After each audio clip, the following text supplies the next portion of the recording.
पक्ष आणि अजित पवारांनी आदेश दिला तर लगेच राजीनामा देईल। माझ्याबाबत काय करायचं हे अजित पवार ठरवतील। मुंडेंनी काल राष्ट्रवादीच्या आमदारांसमोर भूमिका मांडली। काही सिद्ध होत नाही तोपर्यंत काय करायचं ते अजित पवार ठरवतील। धनंजय मुंडेंच्या राजीनाम्याच्या प्रश्नावर आत्राम यांचं वक्तव्य। मंत्री धनंजय मुंडे 2 दिवस दिल्ली दौऱ्यावर। 2 दिवस दिल्लीतील बैठकांना मुंडे उपस्थित राहणार। मंत्री दादा गटाचे मात्र मुंडेंना खुलासा देण्यासाठी दिल्लीत जावं लागतंय। पद वाचवण्यासाठी शहांकडे जावं लागतं। ही महाराष्ट्राची अवस्था। संजय राऊतांचा धनंजय मुंडेंवर हल्लाबोल। 4 दिवस वाट पाहीन, नंतर कागदपत्र कोर्टासमोर ठेवणार। मुंडेंच्या राजीनाम्याबाबत अजित पवारांना पोस्टकार्ड टाका। राज्यातील जनतेला आवाहन करणार, तर कितीही जवळचे असले तरी कारवाई करणं मुख्यमंत्र्यांचं कर्तव्य। अंजली दमानिया यांची प्रतिक्रिया। अंजली दमानिया आणि संदीप क्षीरसागर चिल्लर व्यक्ती। धनंजय मुंडेंना खाली खेचणं हा दमानिया क्षीरसागरांचा अजेंडा। दमानियांनी अजित पवारांऐवजी कोर्टासमोर पुरावे द्यावेत। लक्ष्मण हाकेंचं दमानियांना आव्हान।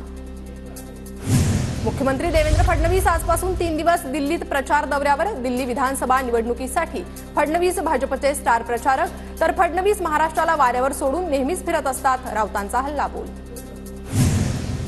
मंत्री गणेश नाईक दर 3 महिन्याला ठाण्यात जनता दरबार घेणार, तर नवी मुंबईत प्रत्येक महिन्याला आणि पालघरमध्ये 2 महिन्यांनी जनता दरबार घेणार। गणेश नाईकांची माहिती। जबाबदारी दिली तर नवी मुंबईसारखं ठाण्यात यश संपादन करू। ठाणे पालिका निवडणुकीच्या प्रश्नावर गणेश नाईकांची प्रतिक्रिया। ठाणे आनंद दिघे आणि बाळासाहेबांच्या विचारांचा बालेकिल्ला तो कायम शिवसेनेचा बालेकिल्ला राहिला। गणेश नाईकांसंदर्भातील प्रश्नावर शंभूराज देसाईंची प्रतिक्रिया। गणेश नाईक एकनाथ शिंदेंना वरिष्ठ। नाईकांचा अनुभव आणि आवाका मोठा। शिंदेंनीही नवी मुंबईत जावं पण ते रुसून बसले। नाईकांच्या ठाणे पालिकेच्या वक्तव्यानंतर राऊतांची प्रतिक्रिया। शिंदे भविष्यात पक्ष बदलतील अशी शक्यता वाटते। त्यांना बिनखात्याचं मंत्रिपद दिलं तरी ते सोडणार नाही। त्यांच्या डोक्यावर ईडी सीबीआयची तलवार। राऊतांची टीका। कोणत्या पुण्यकर्मामुळे राऊतांनी जेलवारी केली होती? जेलवारी करणाऱ्यांनी शिंदेंवर आरोप करण्याची गरज नाही। शंभूराज देसाईंचा राऊतांवर पलटवार। प्रयागराजच्या महाकुंभमध्ये चेंगराचेंगरीची घटना। चेंगराचेंगरीत 17 भाविकांचा मृत्यू झाल्याची माहिती, तर अनेक जण जखमी। प्रयागराजमध्ये भाविकांची मोठी गर्दी, मात्र सध्या परिस्थिती नियंत्रणात। मुख्यमंत्री योगी आदित्यनाथ यांची माहिती, तर अफवांवर विश्वास ठेवू नका। योगी आदित्यनाथ यांचं भाविकांना आवाहन।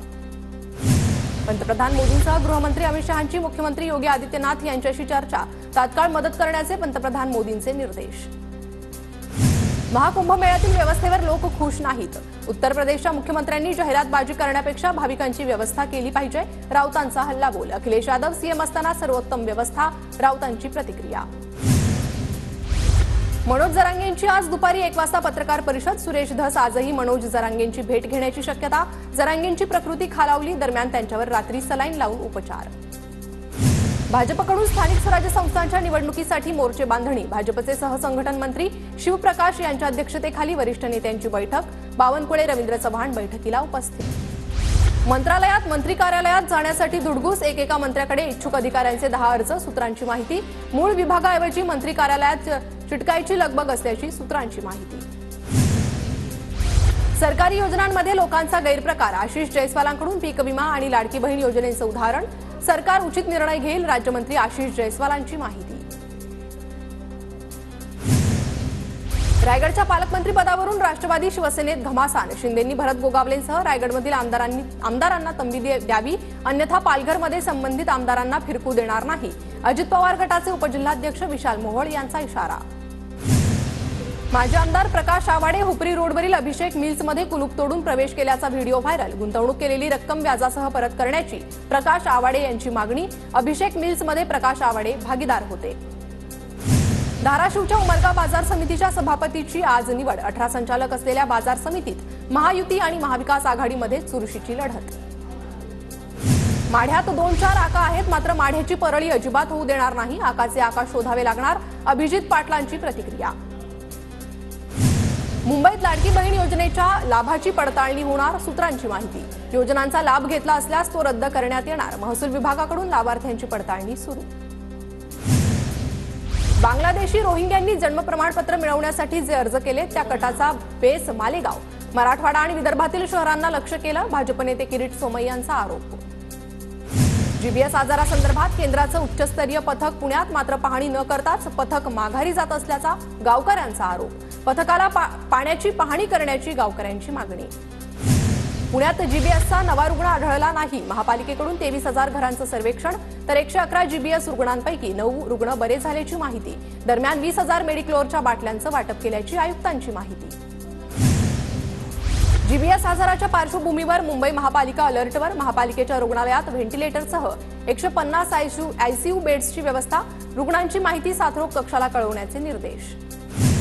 सांगली जिल्ह्यात जीबीएसचे 2 रुग्ण, एकाची प्रकृती गंभीर। महापालिकेच्या वैद्यकीय पथकाकडून 400 घरांचं सर्वेक्षण।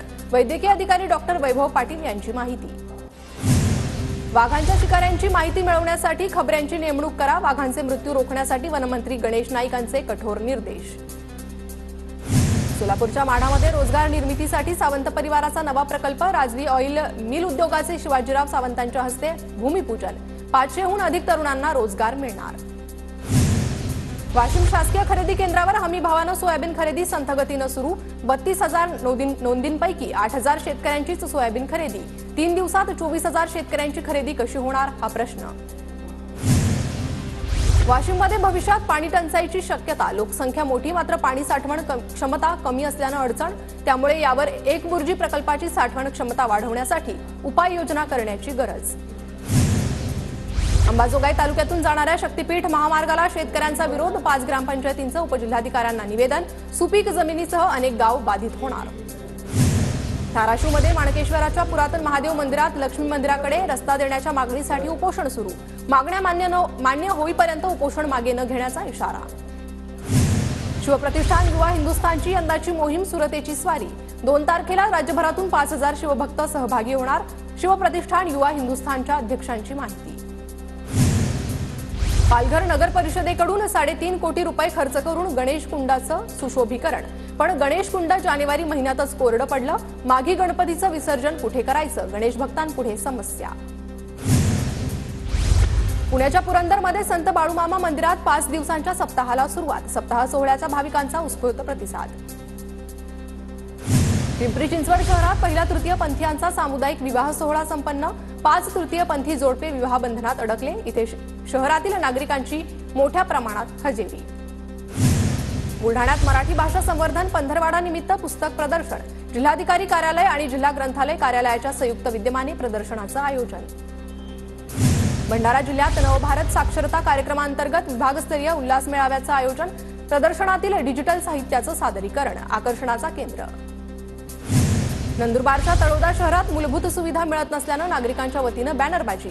नागरिकांच्या समस्यांकडे प्रशासनाचं दुर्लक्ष। अहिल्यानगरच्या राहता शहरातील नगर मनमाड महामार्गालगतच्या अतिक्रमणावर हातोडा।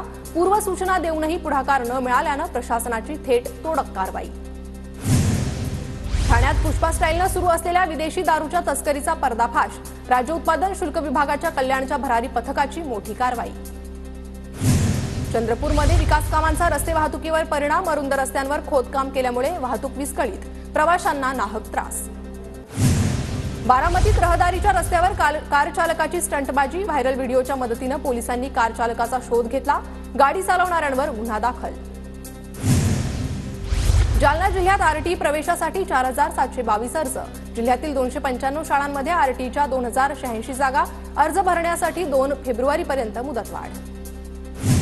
नंदुरबार जिल्ह्यात वाढत्या उष्णतेमुळे पपई उत्पादकांची डोकेदुखी वाढली। उष्णतेपासून फळ वाचवण्यासाठी कागदी आच्छादन लावण्याला सुरुवात। तर उत्तर भारतात पपईची मागणी वाढल्यानं पपईला 17 ते 20 रुपये प्रति किलोचा दर। सांगलीच्या रायबाग रोडवर भीषण अपघातात मिरजेतील तरुण जागीच ठार। मृत तरुण समीर शेख हा माजी नगरसेवकाच्या हत्येतील मुख्य आरोपी।